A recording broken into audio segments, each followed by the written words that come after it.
मैं समय हूं और आज अमर कथा सुनाने जा रहा हूं।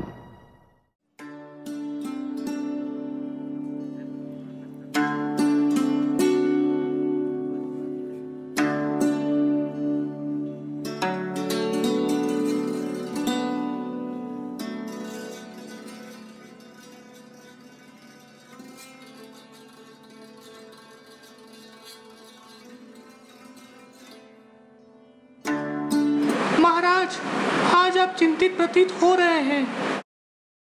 क्या हम इस चिंता का विषय जान सकते हैं? महारानी, हम मालवा की प्रजा से अत्यंत अप्रसन्न हैं। क्यों महाराज? आज तो आपको काफी प्रसन्न होना चाहिए, क्योंकि भारतीय प्रबंध संस्थान के योग्य छात्रों ने जहाज महल का निरीक्षण करके फेसबुक के माध्यम से हमारे प्रेम की गाथा को संसार के कोने कोने में बसे पर्यटकों तक पहुंचाया है। परंतु यही तो चिंता का विषय है महारानी। तनिक विस्तार में इसका वर्णन करें महाराज। महारानी, एक समय ऐसा भी था जब मालवा के पावन धरती में स्थित हमारा जहाज महल प्रेम और सौंदर्य का प्रतीक हुआ करता था। हमारे इसी जहाज महल से प्रभावित होकर ही तो महाराज घियास-उद्दीन खिलजी ने अपनी पुरुषत्व की क्षमता का पूर्ण उपयोग किया। परंतु आज के जहाज महल को देखकर मेरा हृदय भर आता है। हमारे महल के कुंड में स्थित जल से आसपास का वातावरण इतना दूषित हो गया है कि कोई पर्यटक स्वयं यहाँ दोबारा आने से अवश्य कतराएगा। यदि इस जल को स्वच्छ कर दिया जाता तो इसकी सुंदरता और निखर जाती। परंतु महाराज, हमारे महल की दीवारों की सुंदरता आज भी सुशोभित है। कृपया इस भीत के अवशेष पर ध्यान दें। कोई भी छोटा बालक यहाँ चोट खा सकता है। यदि इस भीत की मरम्मत हो जाती तो बच्चों के माताओं को स्वच्छंद भाव से महल दर्शन का अवसर मिल जाता। महाराज, आप तो बस त्रुटियां ही निकाल रहे हैं। क्या आपने हमारे प्रांगण की भोजन व्यवस्था पर अपना ध्यान केंद्रित किया है? क्या आपने हमारे भोजन की विस्तार सूची पर ध्यान दिया है? परंतु महारानी, यहाँ विराजने की उत्तम व्यवस्था कहाँ है? आज ही एक युवक भीड़ के कारण भोजन ले जाते गिर पड़ा, और जरा भोजन के मूल्य को तो देखिए, कितना अधिक है। क्यों ये युवक अपनी पत्नी के साथ दोबारा आने की इच्छा रखेगा? कदापि नहीं महारानी, कदापि नहीं। महाराज, जरा उस टूर गाइड को देखिए। उसने कितने विस्तार से एवं कितने उत्साह के साथ आपके तेजस्व का वर्णन किया। अच्छा, एक बात बताओ, राजा भोज वही है ना? राजा भोज और गंगू तेली वाला राजा भोज? जी, वो धार, उज्जैन, भोपाल, मांडव सभी जगह राज करते थे। जहाँ जीत लेते थे वहाँ अपना एक सूबेदार छोड़कर दूसरी जगह पहुँच जाते थे। महारानी, हमें क्रोध ना दिलाइए। जरा सुनिए तो ये क्या कहता है। ये महलों में टिकट अभी लगना शुरू है, और जब मुस्लिम राजाओं के समय में यह महल दीवाने खास था तो राजघरानों की जो रानियां थी उन्हें महलों के ऊपर से एंट्री नहीं थी।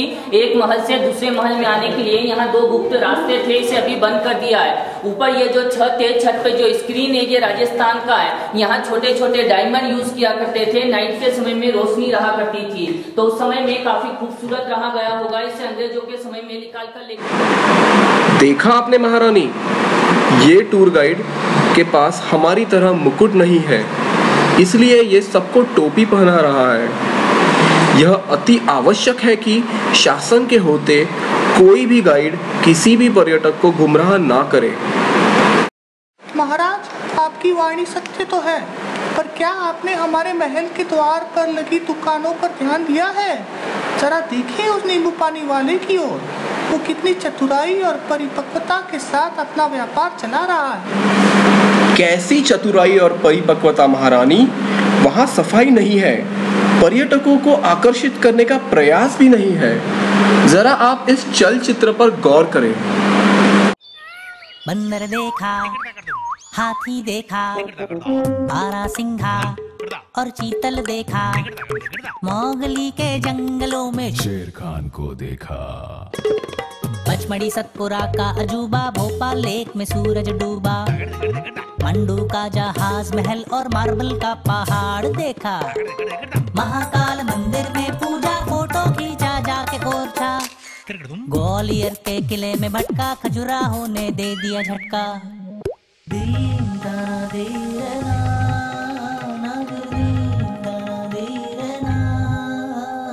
पूर्वजों को मिलने जुलने जा पहुंचा मैं भीमबेटका, ट्रेन की चुक चुक सुनते सुनते आ पहुंचा मैं सांची स्तूपा, सांची की शांति में खुद के अंदर झांक के देखा, हिंदुस्तान का दिल देखा, हिंदुस्तान का दिल। The heart of incredible India, Madhya Pradesh.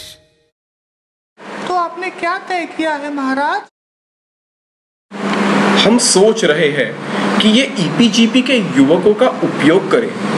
इनमें से कोई ना कोई आसमान की बुलंदी जरूर छुएगा। मैंने तय कर लिया है कि इनमें से किसी एक के शरीर में समा जाऊंगा और हमारे महल की खोई हुई शान को फिर से स्थापित करूंगा और इसको विश्व भर में प्रसिद्ध करूंगा। जय हो महाराज, जय हो, आप धन्य हैं।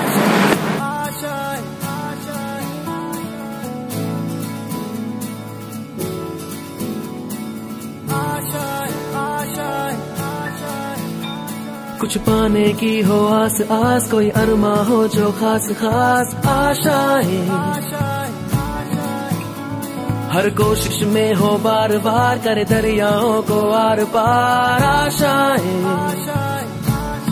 तूफानों को चीर के मंजिलों को छीन ले, आशाएं ले दिल की, उम्मीदें हंसे दिल की, अब मुश्किल